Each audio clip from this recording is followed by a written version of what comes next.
Hello दोस्तों, कैसे हैं आप सब। Welcome back to my channel. आज मैं आपके लिए लेकर आई हूँ 2022 में रिलीज हुई हॉरर सस्पेंस तमिल मूवी का हिंदी एक्सप्लेनेशन और इस मूवी का नाम है पूचांदी। इस मूवी को IMDb पर मिले हैं 7.8 आउट ऑफ 10। मूवी की स्टोरी है कि कैसे कुछ दोस्त एक स्पिरिट से कांटेक्ट करने की कोशिश करते हैं, लेकिन वो स्पिरिट उनके साथ इतना भयानक खेल खेलती है जिसकी कल्पना भी उन्होंने नहीं की होगी। क्या वो इस स्पिरिट से पीछा छुड़ा पाते हैं? जानने के लिए पूरा वीडियो देखें। तो चलिए दोस्तों, सीधे करती हूँ मूवी को स्टार्ट। मूवी की स्टार्टिंग में हम व्यूवर्स को मलेशिया कंट्री दिखाई जाती है, जहाँ पर मुरुगन नाम का एक तमिल जर्नलिस्ट वहाँ के लोकलाइट्स की पिक्चर्स को क्लिक कर रहा होता है। वो एक मैगजीन के लिए कुछ रियल लाइफ पैरानॉर्मल इंसिडेंट्स पर एक स्टोरी कवर करने के लिए आया हुआ था। मलेशिया में मुरुगन का दोस्त लोगन रहता था। उसी ने मुरुगन को बताया था एक शंकर नाम के आदमी के बारे में। शंकर के साथ हाल ही में कुछ पैरानॉर्मल इंसिडेंट्स हुए थे।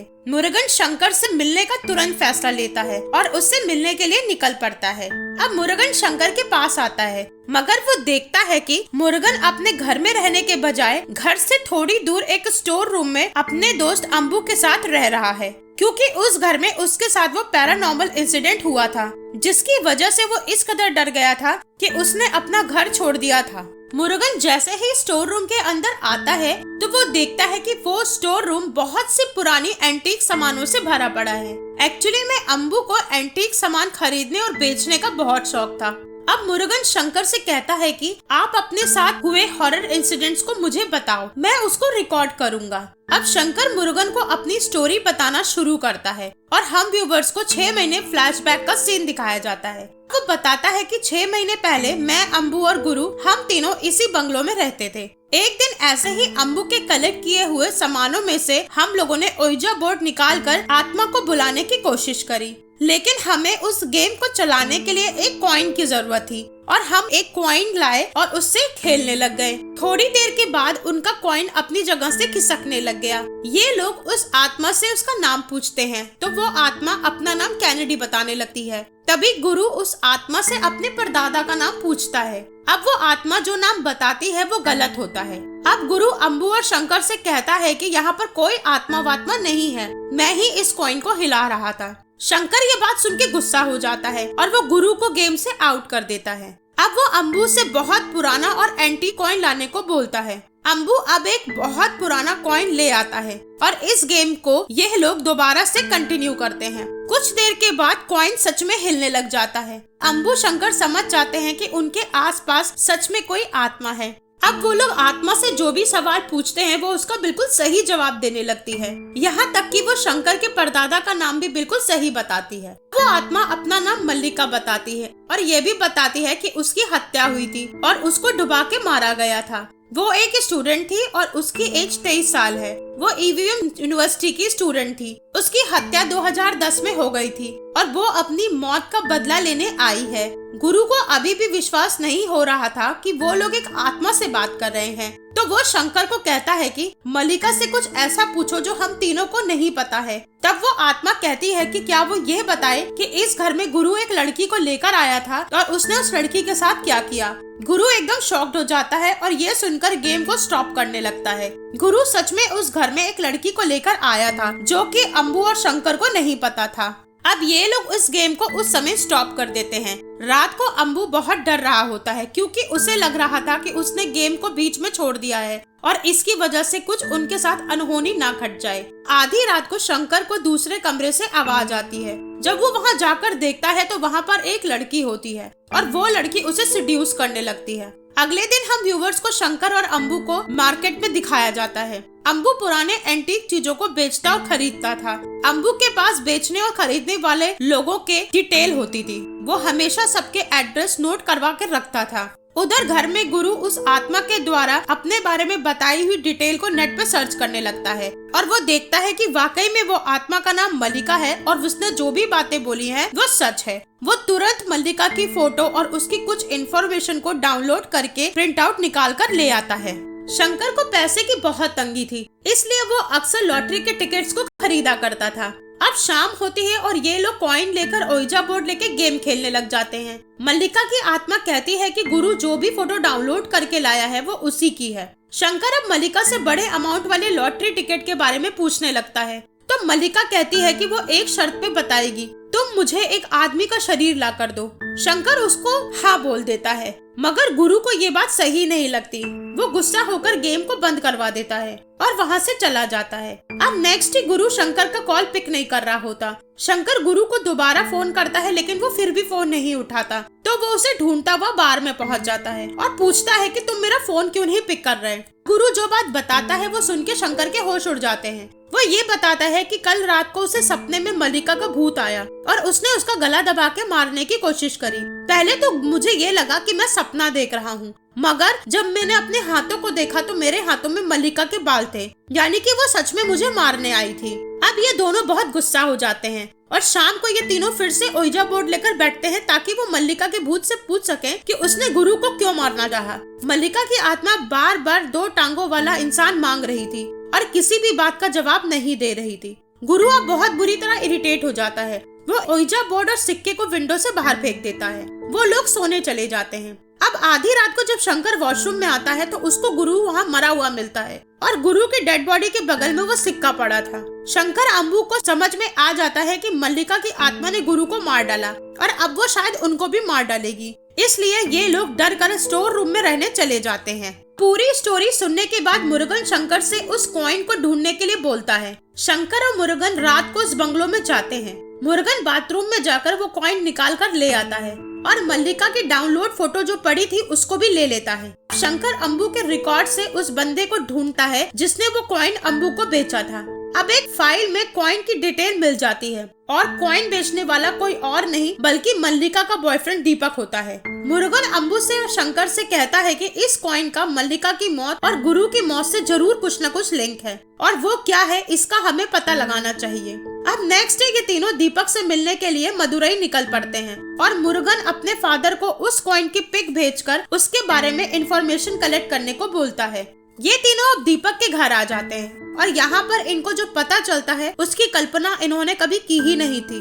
ये लोग दीपक से मल्लिका के बारे में पूछते हैं और ये देखते हैं कि जिस लड़की की स्पिरिट से वो इतने दिनों से बात कर रहे थे वो फोटो वाली लड़की उनके सामने जिंदा खड़ी होती है। अब मल्लिका उनको अंदर बुलाती है। सब लोग ड्राइंग रूम में बैठ जाते हैं। शंकर मल्लिका और दीपक को अब तक की हुई सारी घटना के बारे में बताता है और ये भी बताता है कि वो लोग यहाँ पर क्यों आए हैं। मुरुगन मल्लिका से उस कॉइन के बारे में पूछता है। मल्लिका उनको अब कॉइन के बारे में बताती है और हम व्यूवर्स को एक फिर से फ्लैशबैक दिखाया जाता है। मल्लिका बताती है कि 10 साल पहले वो एक हॉस्टल में अपनी फ्रेंड सौरभ के साथ रहती थी। वो आर्कियोलॉजी की स्टूडेंट थी और वहाँ पर रिसर्च कर रही थी। उन लोगों को अपने प्रोजेक्ट और असाइनमेंट के सिलसिले में कई पुरानी जगहों पर जाकर खोजबीन करने का काम मिलता रहता था। एक दिन मल्लिका को अपने प्रोजेक्ट के लिए एक बंजर जमीन पर जाना पड़ा। उसने सुना था कि वहाँ पर कई भूतहीन इंसिडेंट्स हुए हैं। वो वहाँ पर गई और उसने वहाँ पे एक अजीब सा निशान देखा।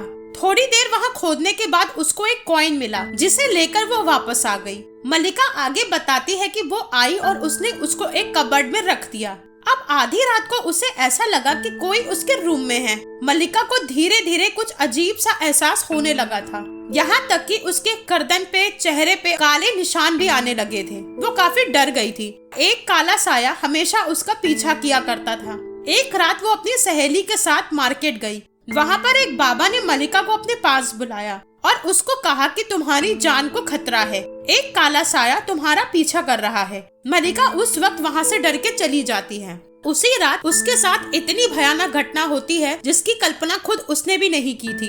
आधी रात को मल्लिका गहरी नींद में सो रही थी। उसका दाया हाथ बेड से नीचे लटक रहा था। अचानक उसकी उंगलियों से खून टपकने लगता है। तभी मल्लिका को कुछ अजीब सा फील होता है। वो जब देखती है तो उसकी डर के मारे रूह कांप जाती है। एक अजीब सा भयानक प्रेत सा दिखने वाला जीव उसके खून को चाट रहा था। और दोस्तों ये सीन सच में काफी डरावना था। मल्लिका चीखती हुई एकदम से अपनी दोस्त सारो को आवाज लगाने लगती है। इतने में सारो आ जाती है और उसे गले लगा लेती है, पर थोड़ी ही देर में उसे सारो की आवाज कमरे से बाहर आने लगती है और बाहर से सारो जोर जोर से दरवाजा पीट के चिल्ला रही होती है कि मल्लिका क्या बात है, दरवाजा खोलो, तुम दरवाजा क्यों नहीं खोल रही। अब तो मल्लिका का बुरा हाल हो जाता है क्योंकि अभी तक जिसके गले लग के वो रो रही थी वो कोई और नहीं, वो प्रेत था। अब वो बहुत तेज चीखती है और किसी तरह से रूम का दरवाजा खोलती है। जब दोस्त उसको पकड़ने लगती है तो वो वहाँ से एकदम से भाग निकलती है और रात को हॉस्टल लौट के नहीं आती। मल्लिका भाग के दीपक के पास जाती है। सुबह होते ही मल्लिका सीधे वो मार्केट में मिले बाबा के पास जाती है। बाबा उसे बताते हैं कि तुम्हारे पीछे एक काला साया है जो कि बहुत ही शक्तिशाली है। अब वो अपने साथ बीती हुई सारी बातें बाबा को बताती है। वो सिक्का निकालकर बाबा को देती है और बताती है कि ये सिक्का जब से उसके पास आया है ये सारी घटना तभी से हो रही है। बाबा फौरन मल्लिका को बोलते हैं कि ये सिक्का तुम वापस वहीं पर रख कर आओ जहाँ से तुम इसे लेकर आई थी और वहाँ पे हाथ जोड़ के माफी भी मांगना। वो मल्लिका को प्रेत से बचने के लिए कुछ भभूत और एक छोटा सा भाले जैसा एक त्रिशूल भी देते हैं और कहते हैं कि इसको हमेशा अपने पास रखना, ये तुम्हारी रक्षा करेगा। मल्लिका जैसे ही घर लौटती है उसके कमरे में एकदम से उसके सामने वो प्रेत आ जाता है। मल्लिका डरते हुए जैसे ही भभूत निकालने लगती है वो पुड़िया हाथ से नीचे गिर जाती है। तभी वो प्रेत उस भभूत पर अपना हाथ रखकर उसे अपने माथे पर लगा लेता है और वो छोटा सा भाला तोड़ देता है। वो मल्लिका से चीखता हुआ कहता है कि मैं वो हूँ जो भगवान शिव की आराधना करता हूँ, मुझे कोई नहीं मार सकता। मल्लिका फौरन दीपक के पास जाती है और दीपक को सिक्का देकर कहती है कि प्लीज ये सिक्का वहाँ वापस रखाओ जहाँ से मैं ये लेकर आई थी। अब कहानी प्रेजेंट में आती है और जैसे कि आप सब जान गए होंगे कि दीपक की एक बेवकूफी की वजह से ये लोग कैसे उस प्रेत के जाल में फंस गए। अब ये सब समझ जाते हैं कि वो प्रेत मल्लिका के नाम से उन सबको परेशान कर रहा था। शंकर बताता है कि उस प्रेत ने उनसे कहा था कि उसकी मौत किसी नदी में डूबने की वजह से हुई है। मल्लिका अब समझ जाती है और उन सबको काद्रम का मैप दिखाती है और बताती है कि करीब 2000 साल पहले जहाँ पर उसको ये कॉइन मिला था वहाँ एक नदी हुआ करती थी। वहाँ पर बहुत सारे सेलिंग पोर्ट थे। यहाँ पर लोहे का बहुत बड़ा कारोबार होता था, इसलिए कई चाइनीज और कई अर्बन देश और इंडिया के लोग वहाँ पर जाके ट्रेडिंग किया करते थे। उस वक्त वहाँ पर राजा राजेंद्र चोला का शासन था और उसने काद्रम पर युद्ध करके उसको निस्त नाबूद कर दिया। फिर जैसे जैसे समय बीतता गया वो पूरा इलाका हरे भरे एरिया से दलदली मट्टी और बाद में बंजर जमीन में बदल गया। मल्लिका इसी बंजर जमीन से वो सिक्का लेके आई थी। अब ये सब फैसला करते हैं कि ये लोग वहाँ पर जाकर माफी मांगेंगे और उस सिक्के को रख के आ जाएंगे। तभी मुरुगन के फादर का फोन आता है और वो उसको बताते हैं कि ये सिक्का 1800 साल पुराना है और संगम पीरियड का है। उस पीरियड के लोग भगवान शिव के पुजारक थे और इस सिक्के के प्रति उनकी एक अलग मान्यता थी। ये सब लोग उस जगह पे पहुंचने के लिए निकल पड़ते हैं। सब लोग कार से उतरकर उस बंजर जमीन के पास आते हैं। मल्लिका अब वो सिक्का लेकर जाती है और वहाँ पे वापस रख के माफी मांगने लगती है। मल्लिका दीपक अब सबको चलने को बोलते हैं मगर मुरुगन मना कर देता है और कहता है कि मैं यहाँ से नहीं जाऊंगा और वो पास में रखी एक कुदाल को उठाकर जमीन खोदने लग जाता है। मल्लिका दीपक उसे मना करते हैं लेकिन वो नहीं मानता, इसलिए मल्लिका दीपक डर के मारे अपनी कार लेके वहाँ से भाग जाते हैं। शंकर भी अब मुरुगन के साथ उस जमीन को खोदना शुरू कर देता है। काफी देर तक खोदने के बाद इन लोगों को एक बहुत बड़ा मानव कंकाल मिलता है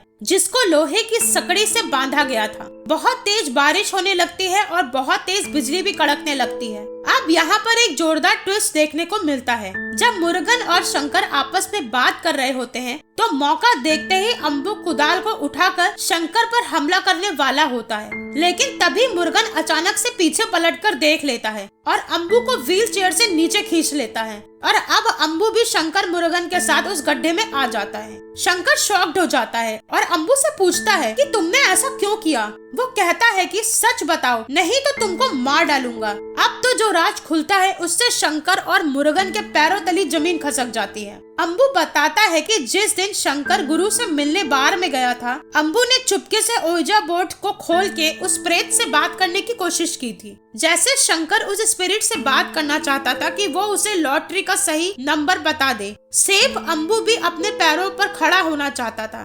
वो एक अपाहिज की जिंदगी नहीं जीना चाहता था। वो उस आत्मा से एक सौदा कर लेता है और वो आत्मा को 2 पैरों वाला इंसान देने को तैयार हो जाता है। इतने में वहाँ पे गुरु आ जाता है और वो अम्बू को उस आत्मा से बात करते देख लेता है। गुरु नाराज हो जाता है और गुस्से में आकर उस ओइजा बोर्ड और सिक्के को बाहर फेंक देता है। अब आधी रात को अम्बू फिर से जाकर उस सिक्के और बोर्ड को उठाकर ले आता है। अम्बू को पूरा यकीन था कि वो आत्मा उसके पैरों को ठीक कर देगी। अब अम्बू अपने कमरे में उस आत्मा से दोबारा बात करने लगता है। वो आत्मा अम्बू से कहती है कि तुम मेरी बॉडी को किसी तरह से जमीन से खुदवा कर निकलवाओ और एक इंसान को वहाँ लेकर आओ, जिसके बदले मैं तुम्हारी टांगों को सही कर दूंगी।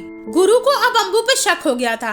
वो दोबारा से अम्बू के कमरे में जाता है और उस पे चीखने लगता है। उसके हाथ से सिक्का छीन लेता है। वो उसको बाथरूम में फ्लश करने के लिए जाने लगता है। अम्बू गुरु के पैरों पर लटक कर खींचता हुआ वॉशरूम तक चला जाता है। वो बहुत कोशिश करता है कि गुरु सिक्के को ना फेंके। इसी खींचातानी में अम्बू गुरु को धक्का मार देता है, जिसकी वजह से गुरु का सर वॉशरूम के बेसिन से टकरा जाता है और तुरंत ही उसकी मौत हो जाती है। अब अम्बू कहता है कि इसलिए मैं तुमको कुदाल से मारना चाहता था ताकि ये आत्मा मेरे पैर ठीक कर दे। अब शंकर अचानक से कुदाल से मुरुगन को मारकर उसको बेहोश कर देता है और वो अम्बू से कहता है कि इस आत्मा को हम मुरुगन की बॉडी दे देंगे, बदले में वो हमारे अरमान पूरे कर देगा। मुझे पैसों की जरूरत है और तुमको पैरों में जान की। अम्बू कहता है कि अब हमको इन लोहे की सकड़ी को तोड़ना होगा, तभी वो आत्मा आजाद हो पाएगी। शंकर वैसा ही करता है। जैसे ही वो सकड़ी तोड़ता है, बहुत तेज बिजली कड़कने लगती है और उस गड्ढे में पानी भरने लगता है। शंकर अम्बू और मुरुगन को खींचकर बाहर ले आता है। तभी उस गड्ढे में से एक भयानक प्रेत बाहर आता है। ये प्रेत पुचांडी था। एक्चुअली ये लोग होते थे वो जो भगवान शिव की आराधना करते थे, लेकिन उस समय जिस राजा का वहाँ शासन था वो उन भभूत लगाने वाले पुचांडियों को ढूंढ ढूंढ कर मौत के घाट उतार देता था। और इस प्रेत आत्मा को तो उसने धोखे से जंजीरों में बांधकर समुद्र में डुबा के मार डाला था।